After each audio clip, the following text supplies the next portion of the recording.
Bruno Fernandes ဟာလူတွေအရင်ချီးကျူးနေတဲ့တိုက်စစ်မှုတဝက်လောက်ထက်တောင်ဂိုးပိုသွင်းနိုင်တဲ့ finisher ကစားသမားတစ်ယောက်ဖြစ်နိုင်တယ်နော်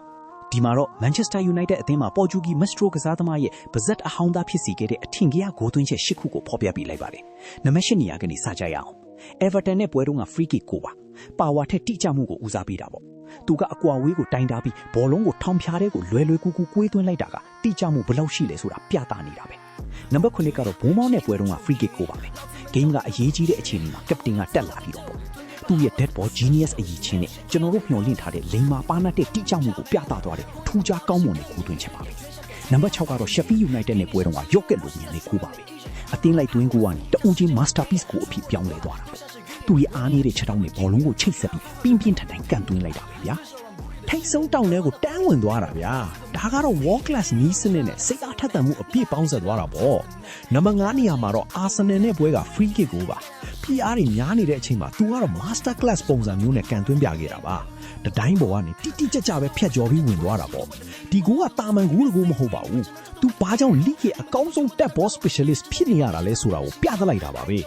ထိတ်ဆုံး၄နေရာမရောက်ခင်မှာဒီအချိန်မှာ Premier League ရဲ့အကောင်းဆုံးကစားသမားက Bruno Fernandes ဟုတ်ရဲ့လားဗျာ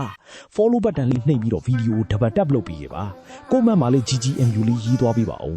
နံပါတ်၄နေရာမှာတော့ Newcastle United နဲ့ပွဲကအားပြင်းပြင်းကန်ချက်ပါဒါကတကယ်ကိုပြင်းပြင်းထန်ထန်ကန်သွင်းလိုက်တဲ့ကန်ချက်ဗျာအဝေးကွင်းခက်ခက်ခဲခဲပွဲဒီမှာတော့မှသူကဘလို့မှမထင်ထားပဲတောက်ပတဲ့အခိုက်အတန့်တွေကိုဖန်တီးပေးနိုင်တဲ့တူရီသောကစားသမားပါပဲနံပါတ်3ကတော့ Galatasaray နဲ့ပွဲကဒုံးကြီးလိုကန်ချက်ပေါ့ဗျာ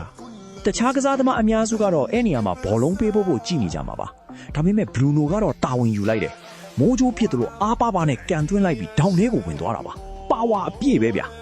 နံပါတ်2ကတော့ Liverpool နဲ့ပွဲက halfway line ကနေကန်သွင်းချက်ပါဒီဂိုးကသူ့ရဲ့ရဲရင်ပြောင်မြောက်မှုကိုဖော်ပြလိုက်တဲ့ဂိုးပါပဲဂိုးသမားရှေ့တက်နေတာကိုသူကမြင်လိုက်ပြီးတော့ halfway line ကနေကန်သွင်းလိုက်တာပါကွင်းတစ်ခုလုံးကိုလုံးဝမယုံနိုင်အောင်ဖြစ်သွားစေခဲ့တာပေါ့ဒါကသမိုင်းဝင်အမှတ်ရစရာဂိုးတစ်ခုပါပဲနံပါတ်1နေရာမှာတော့ Burnley နဲ့ပွဲကတစ်ချက်ထိကန်သွင်းချက်ပါဒါက instant သက်ပါပဲဘောလုံးကိုဖန်တီးဖို့အချိန်မရဘူးစဉ်းစားဖို့လည်းအချိန်မရဘူးဘောလုံးနဲ့ခြေထောက်လုံးဝထိဆက်သွားတာရေဂိုးသမားကိုလုံးဝရုန်းကန်နေရအောင်လှုပ်လိုက်တဲ့ဂိုးသွင်းချက်ပါပဲအဲ့လိုမျိုးဂိုးတွေကိုဝင်သွားပြီဆိုရင်တော့မဲချစ်လို့ပဲပြောရမှာပေါ့